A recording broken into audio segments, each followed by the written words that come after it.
There's an old saying in Tennessee, I know it's in Texas, probably in Tennessee, that says, fool me once, shame on you. You fool me, we can't get fooled again.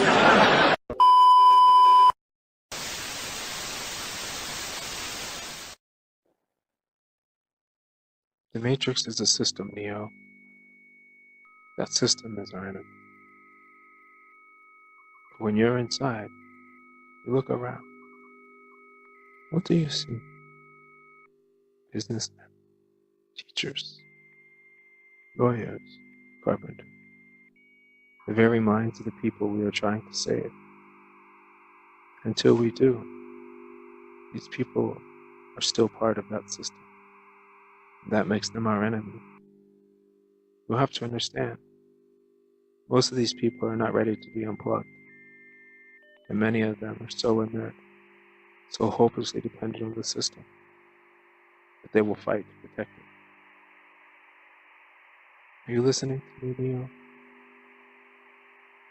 Are you listening? Are you listening? Are you listening?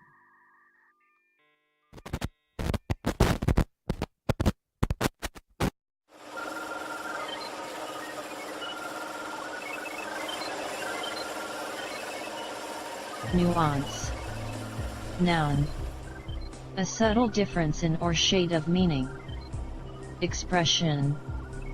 Or sound. Nuance. Noun. A subtle difference Nuance. in or shade of meaning. Noun. Expression. A subtle difference in or shade of meaning. Noun. Expression. A or subtle sound. difference in or shade of meaning. Nuance. Expression or sound. Noun. A subtle difference in or shade of meaning, expression, or sound.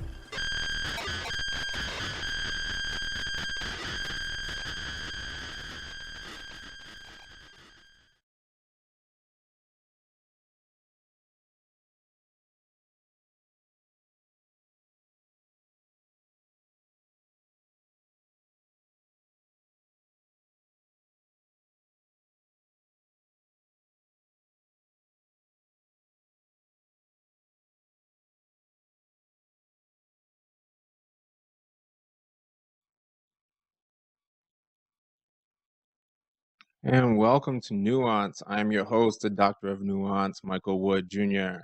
The purpose of this program is to not be so confident about our conclusions, because life is a process of figuring out what is not true and avoiding those things. We do not have the tools to figure out how reality is, only how to operate from our limited perspective. I cannot stand the narratives that control our lives. Every story and hot topic is a distraction. You are educated and raised in a culture that sees you as a means to an ends of the elites. You are programmed to be a factory working, non-thinking robot. So let's do our best part to bust that up together. Here we explore a 2018 article titled, "The Growing Concerns Concerning..." Oh, hold on. You know what? We gotta talk about this hair. Anybody out there is wondering just what is up with this awesome hair that I have going on. I'm working on a wicked mohawk for the Slipknot concert. And so when that time comes, we'll all pay off. I'm sure of it. So here we're looking at a 2018 article titled "The Growing Concerns Regarding School Resource Officers" by Joseph B. Ryan, Antonis, can't even believe I'm going to try this, Katsianis, that's definitely wrong, Jennifer Counts, and Jill Shelnut. This article is published in Intervention School and Clinic. Intervention School and Clinic is a peer-reviewed academic journal that publishes paper in the field of education and has been in publication since 1965. Currently, it is published by Sage Publications in association with Texas-based 501c3 Hamill Institute on Disabilities. According to their website, the mission of the Hamilton Institute on Disabilities is to advance and improve the education and treatment of individuals with disabilities and other special needs by developing and disseminating educational and scientific journals, reference books, textbooks, and educational materials, and diagnostic tests and other assessments. No conflicts of interest came up from my search, so I think we can pretty much rely on this in general for now. We will see. So the abstract is that, so this is let's go over the abstract real quick. So there have been an increasing number of incidents in which school resource officers have been used to manage student disciplinary issues with disastrous results.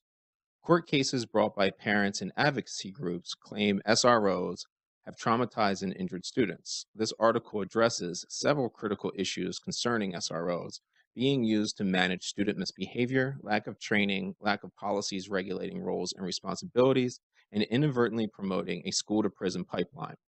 The authors provide recommendations and best practices for future use. It's a rather short article for scientific literature, as it is just a qualitative analysis of existing data.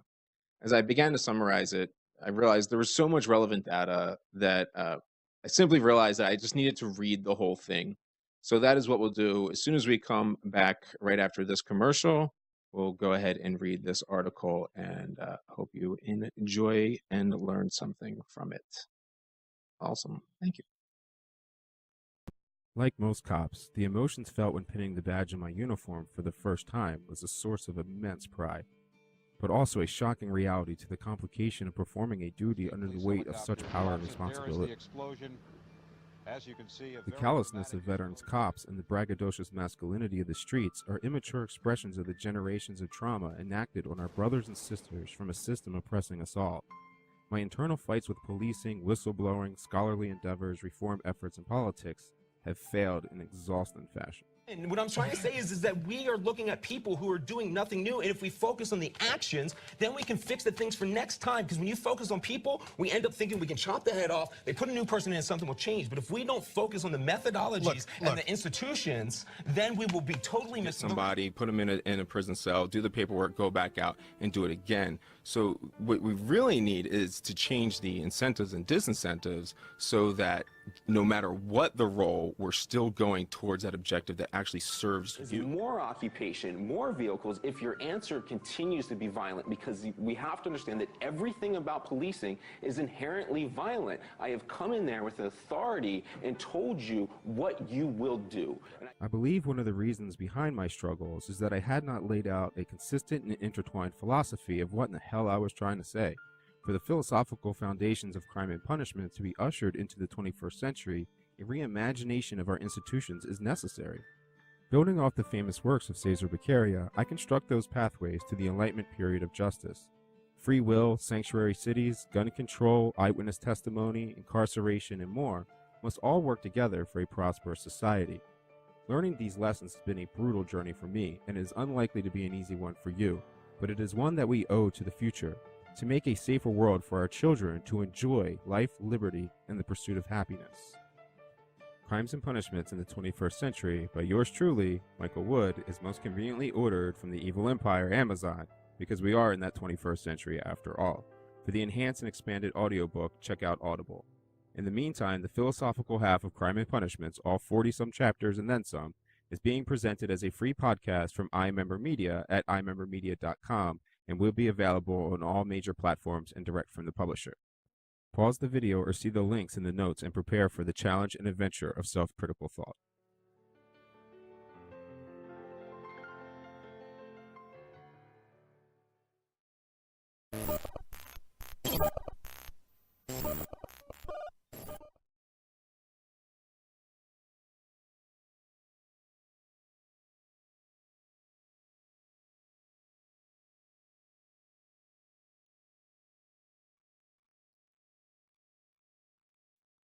And welcome back. So here we go. The growing concerns regarding school resource officers.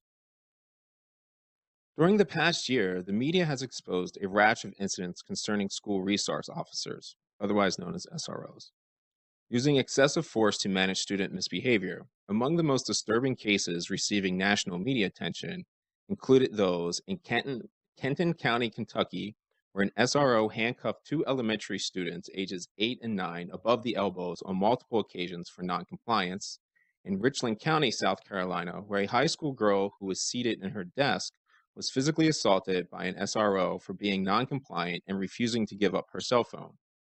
Incidents such as these have left many parents and advocacy agencies questioning if the presence of law enforcement in school buildings has actually made children safer or merely placed them at an increased risk of injury and criminal prosecution.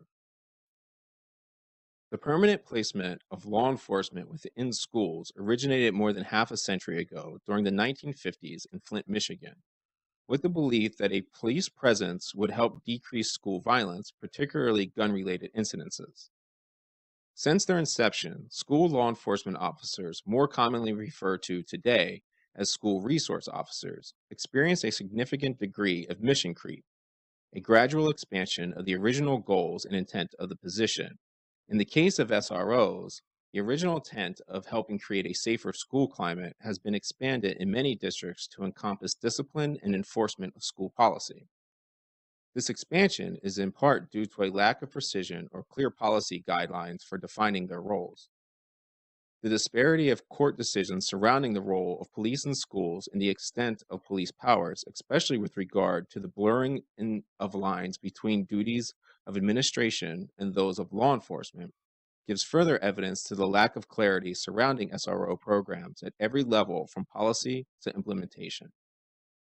According to a 2005 study prepared for the National Institute of Justice, a frequent mistake made by SRO programs is that they lack a detailed written definition of the roles and responsibilities to guide officers in their duties and govern school administrations in the use of SROs. The changing mission of SROs has often been reactionary to public outcry of a perceived threat to our nation's youth.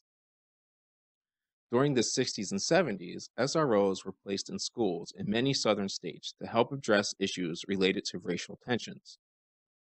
Shortly thereafter, SROs were tasked with deterring drug-related problems across the nation. In more recent years, there has been a huge growth in SROs in the wake of mass school shooting tragedies such as Columbine and Sandy Hook. As a result of these societal fears, the presence of law enforcement officers within schools has expanded exponentially over the past several decades. According to the National Association of School Resource Officers, school-based policing has become one of the fastest growing areas of law enforcement, with nearly half of all public schools having a police presence. Today, there are approximately 19,000 SROs working in schools across the country. The Safe and Drug-Free School Zones and Communities Act established SROs to help educate students in crime and illegal drug use, prevention, and safety, develop community justice initiative for students, and train students in conflict resolution, restorative justice, and crime and illegal drug use awareness. The NASRO, that group, defines the role of SROs as threefold, including law enforcement, teaching, and mentoring. Which, side note, we need to mention, they have very poor training in law enforcement, no training in teaching, and no education in mentoring. First and foremost, SROs are police officers responsible for the protection of life and property through the enforcement of laws and ordinances. Beyond that, SROs also serve as teachers in a host of programs such as DARE, GREAT, the gang resistance and drug use ones, and alcohol awareness prevention and DUI prevention. In addition, SROs serve as mentors to students as well as advisors to the educators and administrators who work with them. As such, SROs are available for both formal and informal guidance.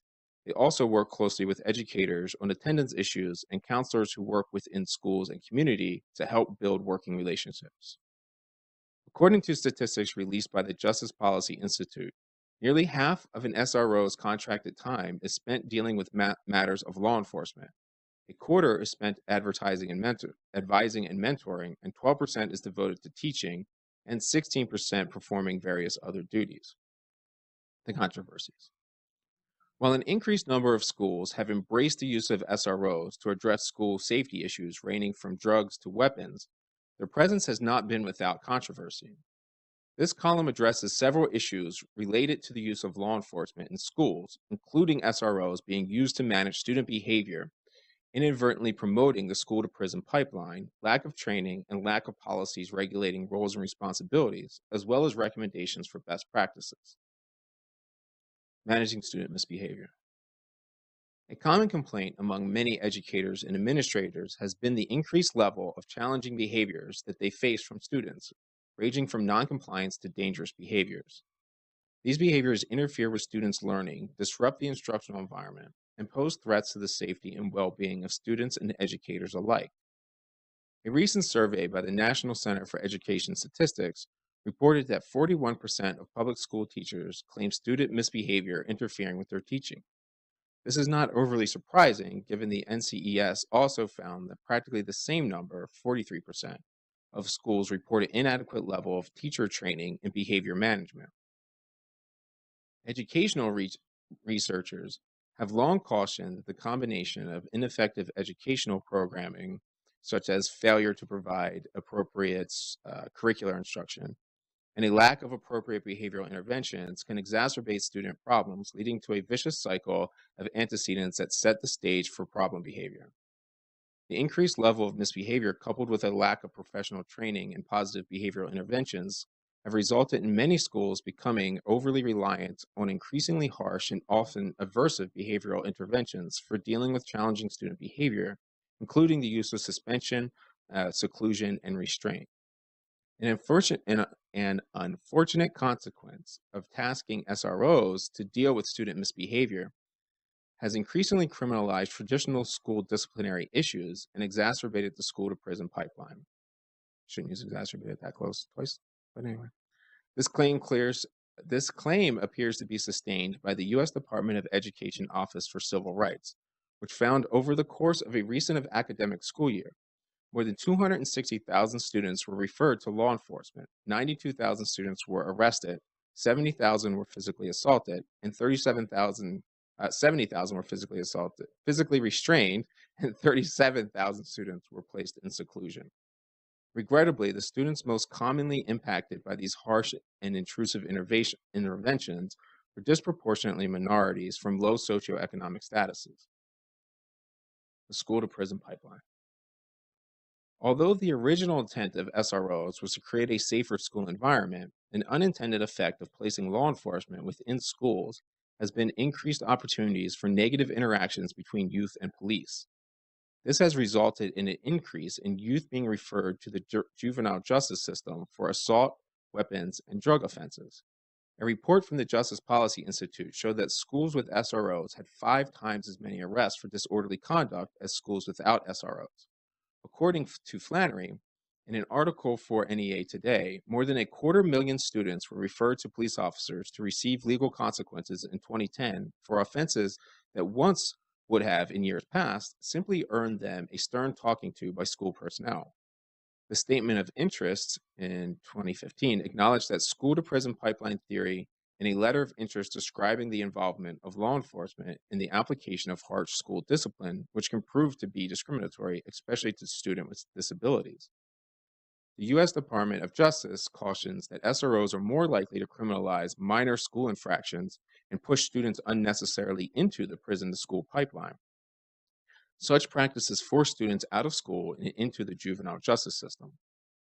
In 2013, the 2013 Strategies for Youth survey found that the single offense in juvenile justice that has not been reduced over the past 30 years in public order offenses. Public order offenses include offenses such as disorderly conduct or obstruction of justice, which have increased by 108% from 1985 to 2009. Side note here, this is a common error that you're always going to see in criminal justice, talking about disorderly conduct or crimes or anything like this. This is what is reported, not what actually takes place. So, they're saying this has increased, and I know that they're saying according to these people, but this is kind of misleading. Again, the populations most adversely affected by this trend are students of color and those with disabilities. Fabiello et al. Reported that nearly half of students with emotional disturbance and 24% of students with learning disabilities had contact with the juvenile justice system in comparison to 13% of non-identified students. Identified students. It's going to be a recurring theme with this in identity politics in science. Civil rights data collection from 2014 showed that while Black students make up only 16% of the overall population, they represented 27% of students referred to law enforcement and 31% of students arrested at school. Comparable findings of disproportionality have been reported by researchers across the United States. Lack of training. Currently, there are no national standards outlining training requirements for SROs, and only a handful of states have established specific training certification requirements for these specialized officers. The need for a more systemic approach to training SROs is a major factor in increasing their effectiveness as a solution to school safety issues. Unfortunately, a 2011 survey by the International Association of Chiefs of Police found that 3/4, 76% of respondent states do not mandate juvenile justice training for law enforcement beyond the basic training received at police academy. This is disheartening given the state police academies reported that they spend less than 1% of total training hours on juvenile justice issues. Further, the curriculum in the majority, 40, so there's also no evidence that it would take more than 1% of the total training. Its percentage and its inefficiency or inadequacy are not correlated. Further, the curriculum in the majority, 40, of states had a central focus on juvenile justice code and legal issues rather than behavior management, child development, communication techniques, issues for minority populations, factors for disabled use, or other recommended topics specifically related to working with juveniles. This lack of training is especially problematic when SROs interact with students with disabilities, especially those with emotional and behavior disorders who have specific behavioral interaction plans that schools are required to comply with to optimize their educational success. That they would optimize their educational success, also not evidence, but yes, they do have IEPs in which students have to be tracked when they have special needs. According to a 2001 International Association of Police Chiefs of Police survey, almost 3/4 of SRO training is provided by outside agencies.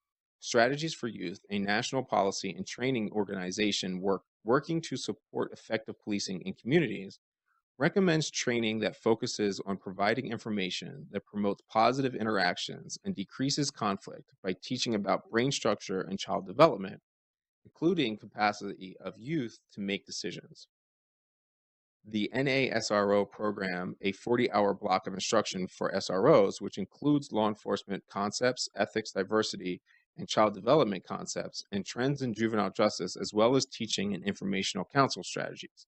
Some exemplary state programs, as well as additional information, can be found on the Safe Supportive Learning Government website.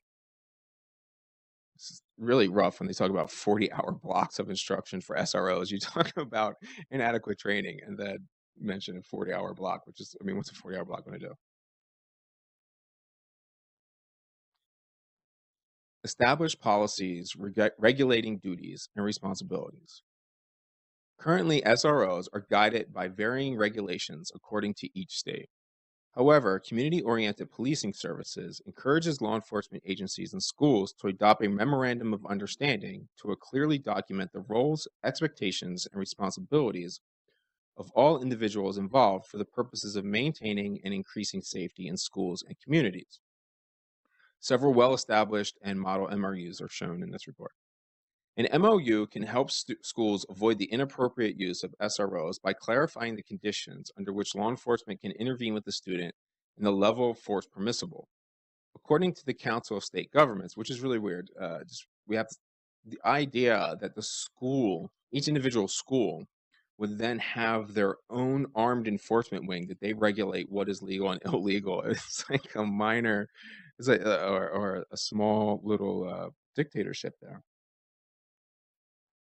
Would make the already cities, the mayors have their personal army pretty much codified in their police agencies, but the idea to do it with each school and then often with different housing complexes with special police and things like that, I think we're getting into a little bit of craziness. All right, let's continue on. According to the Council of State Governments Justice Center, as of September 13th, 29 states have statutes that require SROs or school police to be sworn police officers or certified law enforcement officers, which of course the others don't. Further, in 2013, at least 29 states introduced more than 90 bills regarding SROs as of September 2013. 17 of these bills became law. In Alabama, qualified SROs are allowed to carry a weapon while on duty, and retired police officers may serve as part-time SROs. Connecticut law provides for training of SROs regarding children's mental, social, and emotional and behavioral health needs. The cost of SROs in Tennessee is a law enforcement responsibility. A Virginia law authorizes an appropriations combined with federal funds for the school resource officer incentives grant. Relevant litigation also provides guidance regarding the contact of SROs. For example, Freeman v. Gore in 2007 provides law enforcement officers the authority to use force to accomplish lawful objectives such as detention and arrest. However, the level of permissible force that can be used was established through the Supreme Court ruling in Graham v. Connor. The Graham v. Connor case established a three-pronged test that mandates law enforcement officers take into account the severity of the crime committed, the level of the threat to the public safety officer, and the level of resistance. Now, this remains true to some, this is a side note, this remains true to a certain effect, but what we have now established is that this concept has grown because of Part B, the level of threat to safety in the public or officer is now determined not by what the typical citizen or the common man or the, however we say it, a jury of your peers, as in citizens, determines. It is now determined by what the typical police officer thinks is a reasonable use of force. So I talked about that a lot before, but that's why we're completely lost now, because that is just an illogical loop. All right, so summary and recommendations. Whereas the original intent of SROs was to create a safer environment, some unintended consequences of placing law enforcement in schools have been greater opportunities for negative interactions between youth and police, an increase in youth being referred to juvenile justice system for assault, weapons, and drug offenses, as highlighted by the U.S. Department of Justice. A poorly implemented SRO program can exacerbate the school-to-prison pipeline, resulting in significant harm to students' educational outcomes. The absence of sufficient training and clear policies to limit SROs' roles and responsibilities has resulted in continued mission creep. To ensure SROs are used effectively, schools should consider the following: not to use SROs to manage student misbehavior unless criminal in nature, increase SRO training to include behavior management, child development communication techniques, and disability awareness, or establish an MOU to delineate specific roles and responsibilities for SROs and include the SRO as a team member of the school-wide positive behavioral support team to enhance safe school planning efforts. While SROs perform an important role in our nation's schools, and not SRO, While SROs perform an important role in our nation's schools, it is critical that educators and not SROs be responsible for student behavior and discipline. The SRO should not criminalize behavior that school officials properly handle.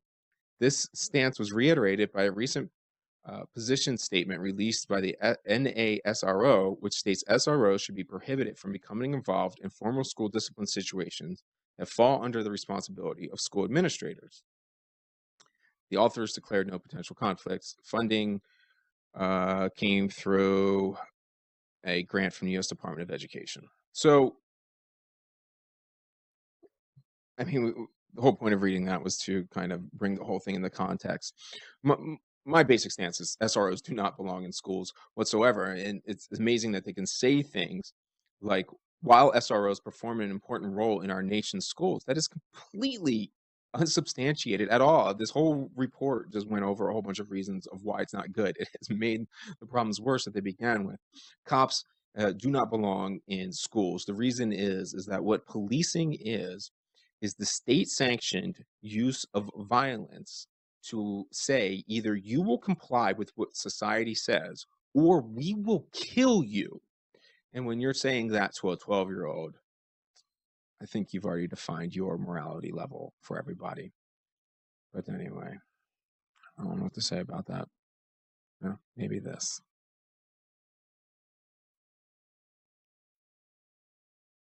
I'm Michael Wood Jr., police management expert, scholar, veteran, retired Baltimore police, and creator of civilian-led policing. I know it's not a comfortable discussion, but we gotta talk about why these people with these white nationalist ideals are not the real enemy.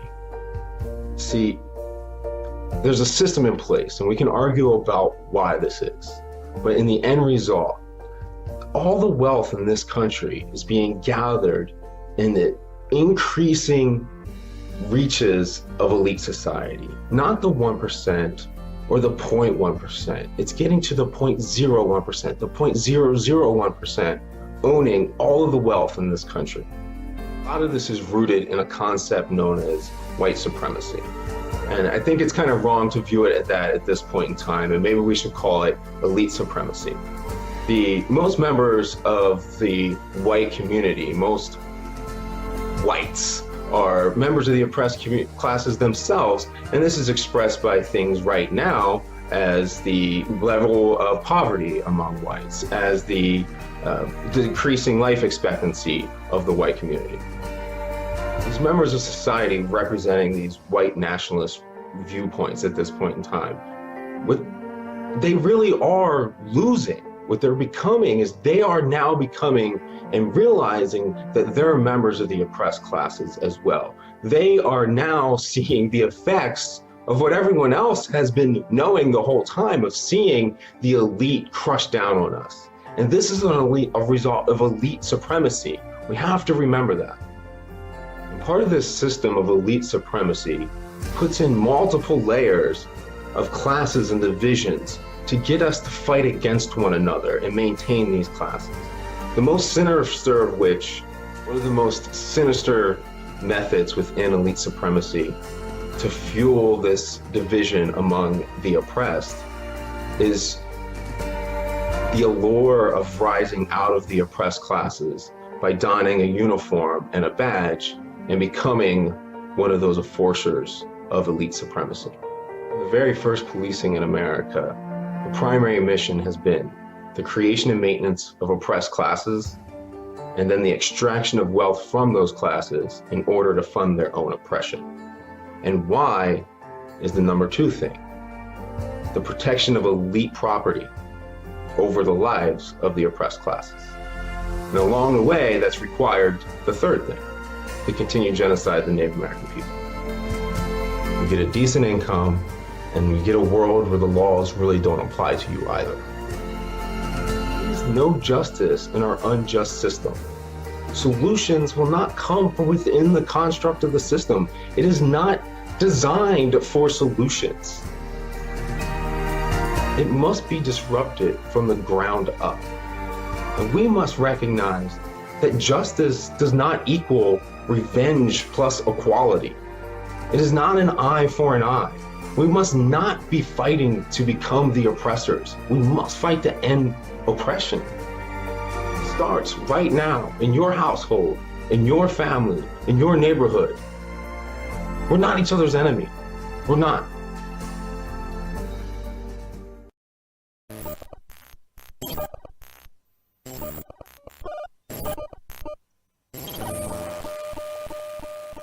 I know, but it's true. Your contributions are needed to continue our work. The two preferred ways are through our Alpha Tribe BitChute page at bitchute.com/channel/Alpha Tribe and directly through our PayPal account at paypal.me/iMemberMedia. But the absolute best way is to go to your local university, college, or similar, refer them to imembermedia.com/public speaking, and make the case to bring me out and discuss these issues in person. And additionally, everyone says it because it cannot be underestimated how important it is to like, love, share, and subscribe to as much as you can. So please follow on iMemberMedia's Facebook page, facebook.com/iMemberMediaLLC, iMemberMedia's magazine on medium.com/iMember-Times, and iMemberMedia's Twitter at iMemberMedia. The Alpha Tribe BitChute page, which we said earlier, and the Gab account at Alpha Tribe, and find our podcast version so you can have a listen on Podbean, Audible, iTunes, Spotify, and Google Play. And then look me up on Instagram, LinkedIn, Medium, Minds, Goodreads, and YouTube, Michael Wood Jr. Links are in the bio where applicable, but you can always head on over to our publisher's page at imembermedia.com for everything and then some. The most beautiful thing about life is every one of our interactions changes who we are. Not only are we capable of changing others, we unavoidably do. Talk, grow, challenge ideas. Find the nuance.